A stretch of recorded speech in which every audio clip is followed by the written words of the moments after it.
저는 태어나서 결혼을 2번 해봤습니다. 지금 같이 사는 아내는 2번째 아내고요. 남들이 보면 재혼해서 살고 있냐고 하겠지만 첫 번째 결혼이 너무 황당하게 끝이 나서 그런지 이혼했다는 기억도 없고 그냥 하루아침에 송두리째 빼앗긴 기억만 남아 있습니다. 결혼해서 1년도 채 되지 않아서 갈라졌거든요. 처갓 사람들이 잔뜩 몰려와서 데려갔습니다. 귀한 막내 여동생을 그리 둘 수 없었다네요. 저는 지방에 있는 작은 동네에서 태어났습니다. 거기서 29살이 될 때까지 지냈었고요. 입학식, 졸업식, 거기다가 첫 결혼식까지 제 인생의 가장 중요한 순간을 거의 다 그곳에서 해왔어요. 물론 이혼도 거기서 했고요. 당연히 좋은 추억도 많이 있었습니다. 저의 첫 번째 아내인 지금의 전처가 되어버린 그 사람을 거기서 만난 거였어요. 라디오를 참 좋아하는 여자였죠. 학창 시절부터 성인이 돼서까지도 늘 라디오를 품고 살았어요. 연애 시절 밖에서 만나게 되면 작은 라디오를 틀어놓고 함께 앉아 있었어요. 그래서 몰래 이벤트로 여자친구가 즐겨 듣던 라디오 프로에 사연을 적어서 넣어보려고도 했었는데 제가 글씨가 못생겨서 그런지 채택이 안 되더라고요. 사귀는 동안 정말 동화책에 써도 될 정도로 순수하게 만남을 가졌었고요. 그게 여자친구에겐 오빠가 셋이나 있었거든요. 저희 동네에서 꽤 유명했어요. 집안의 막내 동생이고 거기다가 여동생이니 오죽했을까요? 당연히 전 순수해졌죠. 맞아 죽지 않으려면 반드시 순수해야 했습니다. 그래서 데이트도 주로 공터에 앉아서 했고요. 매번 듣는 라디오 프로그램도 같았고 만나는 장소도 똑같아서 여자친구가 즐겨 듣던 프로그램 이름처럼 밤하늘의 별만 봤습니다. 그러면서 저 하늘의 별을 따다 주겠다는 지금 생각하면 오글거리고 느끼한 말도 그때는 서슴없이 여러 번 했던 것 같아요. 여자들은 반짝거리고 이쁜 걸 좋아한다고 알았으니까요. 그렇게 별만 바라보며 지내며 참고 버티다가 제가 28살이 되었을 때 결혼 이야기를 먼저 꺼냈습니다. 그 당시 저는 아버지 가게에서 제법 일도 많이 배우고 월급도 받으면서 지냈었거든요. 이제 기술도 생기고 돈도 생겼으니 당연히 함께 살고 싶었습니다. 당시 여자친구는 26살이었고요. 그래서 그런지 그 집 오빠 3인방이 왜 그렇게 일찍 결혼하냐며 엄청 반대하기도 했었네요. 근데 장인 장모님이 흔쾌히 허락해 주셔서 이듬해 결혼식을 올리게 되었습니다. 그 시기에 맞춰서 아버지는 가게를 확장하신다고 길 건너에 새로 들어오는 건물에 임대 계약을 넣어놓으신 상황이었는데 20년 지기 지인에게 사기를 당하게 되면서 한순간에 집안이 완전히 뒤집혔습니다. 가게가 날아가 버렸어요. 가게를 옮기는 날짜에 맞춰서 다 준비해놨는데 막상 그날 짐을 옮겨놓으니 진짜 주인이 나타나서 뭐 하는 짓이냐고 난리를 쳤고 원래 쓰던 가게는 이미 주인이 바뀐 상황이라 오도 가도 못하고 길바닥에 나앉아버렸어요. 그때 참 사람이 무섭다고 느낀 게 저희가 힘든 상황에 놓여서 돈이 급한 상황이었고 장사를 해야 돈이 벌리는데 지인 창고에 물건을 쌓아놓고 있어야 하니 너무 막막했죠. 그나마 다행인 점은 저희 집이 철물점을 해서 그게 썩고 유통기한이 있는 건 아니라서 창고에 잘 넣어놨다가 옮기면 될 것 같았어요. 근데 저희 아버지가 사기를 당했다는 소문을 듣고 갚을 기간이 넉넉히 남아 있었는데도 혹시 못 받을까봐 사람들이 매일 찾아왔어요. 창고에 있는 물건 다 팔아버리라고 그 돈으로 갚으라고 닥달하고 그렇게 급하게 물건을 넘기려고 하면 급전 필요한 걸 아는지 가격을 후려쳐서 사려는 사람뿐이었어요. 사람이 아니라 하이에나들 뿐이었습니다. 한순간에 모든 걸 빼앗긴 아버지를 보면서 옆에서 너무 가슴 아프고 힘들었는데 얼마 지나지 않아 저에게도 하이에나 같은 사람들이 다가왔습니다. 처가 쪽 형님들이 여러 번 찾아오다가 결국 사고를 쳤어요. 그때가 결혼한 지 1년도 되지 않은 상황이었고 당연히 저희 사이에는 아이도 없었어요. 여러 번 집에 왔다 갔다 하더니 어느 날 갑자기 제 아내를 데리고 처가로 가버렸습니다. 몸이 안 좋다는 핑계로 데려가 버렸어요. 걱정스러워 보였겠죠. 당시 신혼집도 보증금을 빼버린 상황이라 부모님과 함께 지냈었고요. 거실이며 집안 곳곳에는 철문점에 두던 물건들이 쌓여 있었으니까요. 가끔 사람들이 찾아와 돈 달라는 소리도 했었고요. 근데 아무리 생각해봐도 집안이 힘들 때 유일한 며느리가 친정에 가버린 점은 저도 받아들이기 힘들었습니다. 저희 부모님은 내색하진 않으셨지만 당연히 서운하셨던 것 같고요. 그리고 얼마 뒤 황당한 소리를 들었어요. 처가에서 먼저 이혼 이야기를 꺼내더군요. 결혼한 지 얼마 되지도 않았고 아직 아이도 없으니 요즘 말로 표현하자면 빠르게 손절하고 싶은 생각이었나 봅니다. 동생 핑계로 오며 가며 저희 집 상황을 다 보고 있었을 테니까요. 그날 처가에 달려가서 제대로 뒤집었습니다. 이건 해도 해도 너무하는 거 아니냐면서 상처 입은 사람에게 소금 뿌리는 것도 아니고 이게 사람이 할 짓이냐고 했어요. 굳이 이 시기에 이혼 이야기를 해야 했냐고. 제가 고래고래 소리를 지르자 그 집 삼형제들이 우르르 몰려 나왔고 맞아 죽든 속 터져 죽든 끝장을 보자며 저도 가만히 있지 않았습니다. 내 마누라 데리러 왔다고 비키라고 했어요. 그렇게 한참을 엉켜부터 몸싸움을 하고 있는데 안방문을 열고 굳은 표정의 아내가 나왔습니다. 그래도 신혼은 신혼인지 그땐 얼굴 보니 좋더군요. 그때까지도 삼형제들이 이상한 소리를 해서 아내가 잠깐 흔들렸다고 믿고 있었어요. 근데 표정을 보니 제 생각이 틀린 것 같았습니다. 아내가 그러더라고요. 자신이 없다고, 자기는 앞으로 같이 살 자신이 없다고 했습니다. 그래서 제가 우리 집이 망해서 그러냐고 돈이 없어서 자신이 없는 거냐며 소리쳤지만 아내는 아무 말 없이 방으로 들어가 버렸어요. 그게 제가 처음 해본 이혼이었어요. 그날 그렇게 집에 돌아와서 부모님께는 아무 말도 하지 못했어요. 며느리 건강은 좀 어떠냐며 걱정하시는데 아무 생각이 나지 않았거든요. 그냥 많이 아픈 것 같다고 하고 넘겼습니다. 그렇게 2달 정도 지나서 살던 집도 처분하고 수원에 있는 큰아버지 집으로 옮겼습니다. 이혼했다는 사실은 1달 정도 지나서 어느 정도 가게가 정리되었을 때 말씀드렸고요. 그날 아버지가 처음 눈물을 보이셨습니다.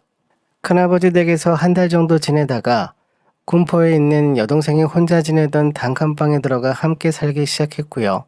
동생 도움으로 이곳저곳 추천을 받아서 일자리를 구할 수 있었고 그때부터 돈을 벌기 시작했어요.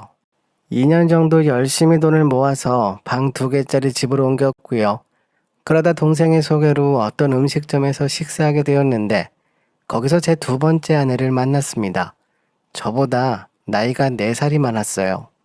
듣자하니 그 사람도 이혼한 상황이었고요. 어머님이 운영하던 식당에서 일한다고 했는데 음식 솜씨도 좋고 제가 갈 때마다 은영이 친오빠라면서 이것저것 많이 챙겨주기도 했습니다. 가끔 반찬도 싸줬고요. 한 번은 저희 부모님을 모시고 갔던 적이 있었는데 그때 어떤 반찬을 주로 드시는지 옆에서 꼼꼼히 봤었나 봅니다. 나중에는 그 반찬 위주로 막 챙겨서 주더군요. 맨날 받아먹기 민망해서 신경이 쓰였고 신고 있는 슬리퍼가 낡아 보였길래 길 가다가 5,000원짜리 슬리퍼를 사다가 줬는데 엄청나게 좋아하는 겁니다. 저를 볼 때마다 발이 편해서 오래 서 있어도 지치지 않는다고 그러고 그런 모습이 또 고맙고 더 챙겨주고 싶어지면서 저보다 4살이 많은 그 여자를 어느 순간부터 좋아하게 되었습니다. 나중에 제가 결혼하고 싶다고 부모님께 정말 조심스럽게 이야기를 꺼냈는데 저희 아버지가 엄청 좋아하시더라고요. 처음 봤을 때부터 며느리감으로 보였다고 하셨어요. 그렇게 제 나이 33세 37살 아내와 결혼을 했습니다. 결혼식은 따로 못했어요. 그냥 식당에서 음식 차려놓고 가족끼리 식사한 게 전부였습니다.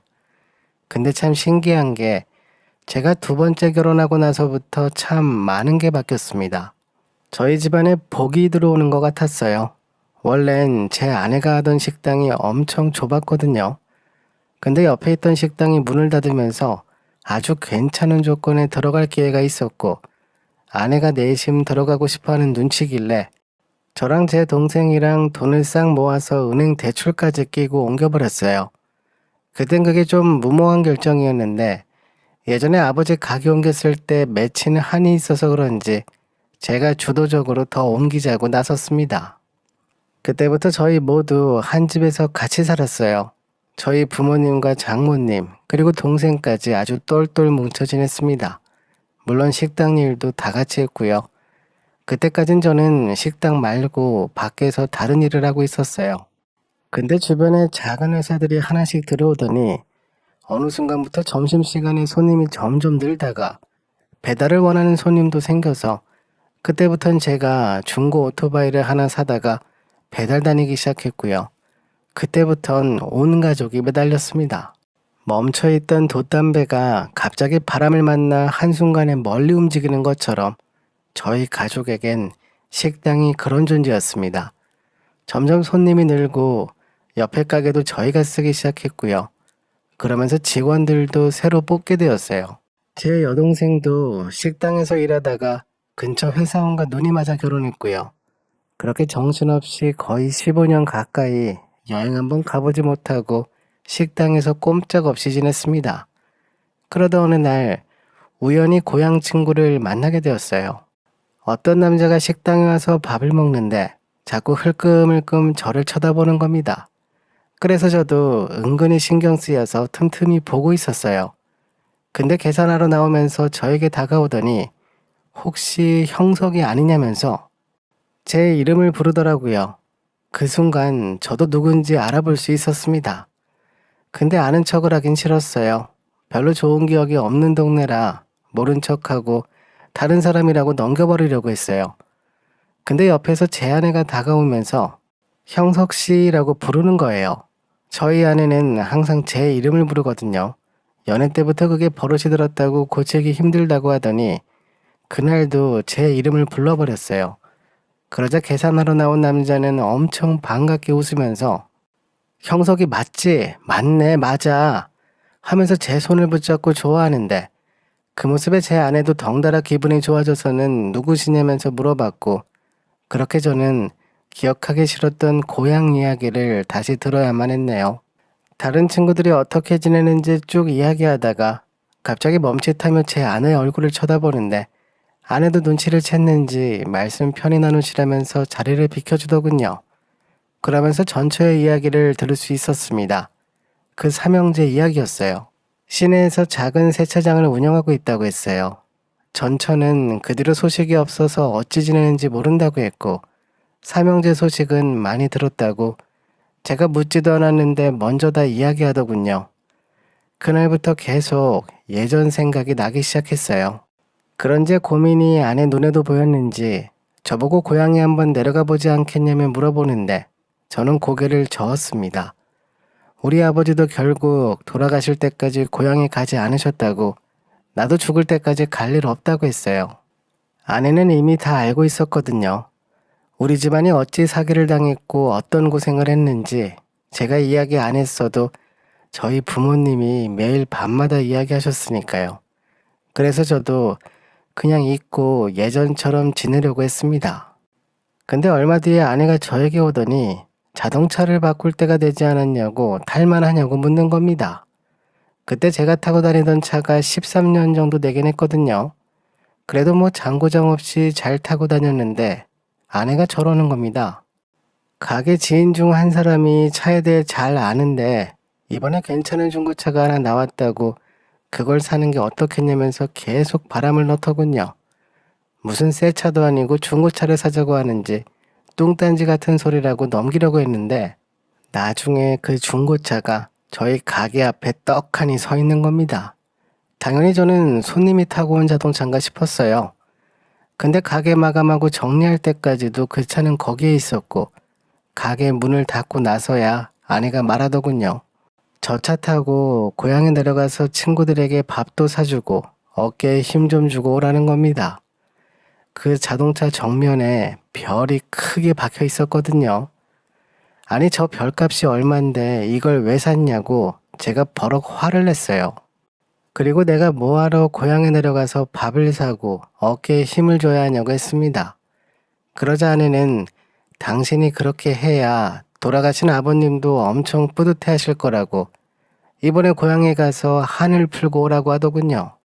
그때 갑자기 돌아가신 아버지 생각에 가슴이 먹먹해졌네요. 들어보니 아내 말도 맞는 것 같고 이번에 고향 친구에게 연락처도 받았으니 한번 내려가서 친구들을 만나고 오는 것도 나쁘진 않을 것 같았습니다. 그렇게 거의 20년 만에 고향에 내려갔습니다. 너무 많이 바뀌어서 어디가 어딘지 아무것도 모르겠더군요. 원래 고향은 마음속에만 남아있는 거라고 하던데 그 말이 무슨 말인지 이번에 가보니 알 것도 같았습니다. 고향을 떠날 때는 용달차 구석에 앉아서 올라왔지만 이번에 내려갈 때는 별이 크게 박힌 자동차를 타고 내려가니 아내가 했던 말처럼 마음 한구석에 있던 응어리가 조금 풀리는 것도 같았어요. 그렇게 친구들도 다시 만났네요.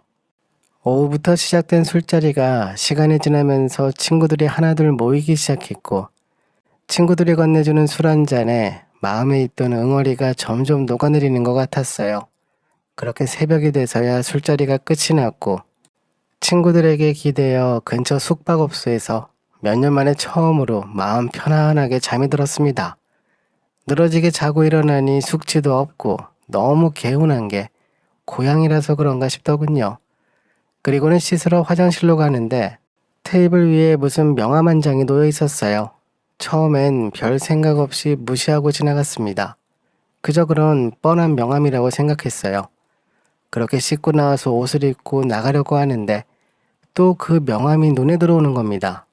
신던 신발도 벗고 다시 방에 들어가 명함을 집어들었는데 세차장이라고 크게 쓰인 명함이었어요. 그 순간 예전에 친구가 했던 말이 떠올랐고 그와 동시에 20년 전 처가에서 당한 일들이 스쳐 지나갔습니다. 그 명함을 손에 쥐고 한참 동안을 침대에 앉아 멍하니 명함만 바라보고 있었어요. 어찌 사는지 궁금했지만 보고 싶진 않았어요. 다시 만나게 되면 저 스스로가 통제가 안 될 것 같았습니다. 근데 사람 마음이 참 이상한 게 저도 모르게 달리던 자동차를 유턴해버렸고 내비에 주소를 적고 있더군요. 그렇게 삼형제가 아는 세차장으로 차를 몰고 갔습니다. 도착해보니 그리 넓은 세차장은 아니었어요. 손님도 별로 없어 보였습니다. 세차장이라서 그런지 자동차를 타고 들어가자 어떤 남자가 아주 반갑게 달려나왔고 서둘러 선글라스를 꺼내 쓰고 내렸습니다. 가까이 다가가 그 남자 얼굴을 살펴보는데 누군지 바로 알 수 있었어요. 삼형제 중 막내였습니다. 예전 젊었을 때도 인사성 하나만큼은 밝은 사람이었죠. 이번에도 제일 먼저 달려와 인사한 사람도 바로 그 사람이었고요. 저보고 어떤 세차를 하시냐고 물어보길래 내부 청소에 왁스칠도 해달라고 했습니다. 그리고는 그 세차장 안을 꼼꼼히 살펴봤어요. 구석에는 다른 차 한 대가 먼저 세차를 하고 있는 상황이었거든요. 그래서 슬그머니 그 옆으로 다가갔는데 거기서 첫째와 둘째를 찾았습니다. 옆에서 멀뚱멀뚱 서 있자 삼형제 중 첫째가 저에게 웃으며 다가오더니 커피라도 한 잔 타서 드리겠다고 하길래 알겠다고 달라고 했습니다. 그리고 얼마 지나지 않아서 삼형제 모두 제 차에 다가와 세차를 시작했어요. 기분이 참 묘했습니다. 아는 척을 하기도 그렇고 아무리 내가 선글라스를 쓰고 있다고 해도 못 알아보는 게 조금 서운하기도 했어요. 그런데 그때 갑자기 막내를 찾기 시작하더니 막내야, 내부 세차 손님이다 하며 부르는데 건물 안에서 어떤 여자가 서둘러 나왔어요. 얼굴은 손수건 같은 걸로 다 가린 상태였고 귀에 이어폰을 꽂고 모자를 푹 눌러 쓰고 있더군요. 그러면서 제 차 뒷좌석을 청소하는데 아무리 봐도 너무 익숙한 모습이었습니다. 전처랑 비슷했습니다. 얼굴을 다 가리고 있어서 확실하진 않았지만 체구나 이런 게 비슷했고 게다가 막내라고 하는 걸 보니 맞는 것 같았어요. 근데 확인할 방법이 없어서 혼자 고민만 하고 있다가 자동차 안에 꺼내야 할 게 있다고 하고는 슬쩍 조수석에 들어가 가까이서 보려고 했습니다. 그 여자는 이어폰을 끼고 있어서 그런지 제가 문을 열어도 별 반응이 없었어요. 그래서 조수석에 얼굴을 넣고 과감하게 선글라스를 벗었습니다. 그리고 그 여자와 눈이 마주쳤어요. 저도 눈을 피하지 않고 같이 바라봤고요. 그러자 갑자기 그 여자가 하던 청소를 멈추고 차에서 나가버렸습니다. 그 모습을 보자 삼형제 중 첫째가 고래고래 소리를 지르며 일하다 말고 어딜 가냐고 빨리 와서 마저 하라고 부르기 시작했고 저는 다시 선글라스를 쓰고 밖에 서 있었어요. 근데 그 여자는 건물 밖으로 나오지 않았습니다. 결국 삼형제 중 셋째가 건물로 들어가 억지로 끌고 나오는 것 같았네요. 이번에는 이어폰도 끼지 않고 얼굴을 푹 숙이면서 나오는데 그땐 확실히 알겠더군요. 20년 전 자신 없다며 떠나버린 제 전처가 맞았습니다.